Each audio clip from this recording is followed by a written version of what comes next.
الرحیم۔ عزیز بچوں، 7ویں جماعت کی اردو کا سبق برزا حامہ کی تاریخی اہمیت، صفحہ نمبر 91۔ پہلا پیراگراف اوپر سے شروع ہوتا ہے۔ یہاں جو برتن دریافت ہوئے ہیں وہ بے ڈنگ ہیں۔ سیاہ مائل رنگ کے ان برتنوں کی باہری سطح پر گھاس کی بنی چٹائیوں کے نشانات ہیں۔ ہاتھ سے بنائے گئے ان برتنوں کو سکھانے کے لیے شاید چٹائی پر رکھا جاتا تھا۔ اس طرح کے برتن شمالی چین اور بلوچستان میں بھی دریافت ہوئے ہیں۔ ابتدائی دور کے یہ باشندے مچھلیوں کا شکار بھی کرتے تھے۔ یہ لوگ ہڈیوں کے آلات تیار کرنے میں بھی مہارت رکھتے تھے۔ آلات کا مطلب ہے اوزار۔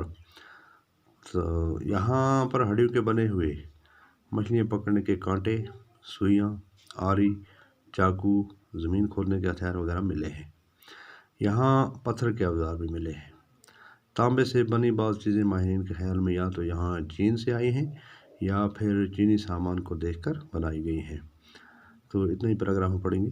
اس کے بعد بورڈ پہ الفاظ اور ان کے مترادف یعنی معنی، آثار اس کا مطلب نشانات، مہارت، تجربہ، آلات، اوزار، زیر زمین، زمین کے نیچے، پھر واحد جمع نیچے، آلہ، آلات، اثر، آثار، دور، ادوار، نشان، نشانات۔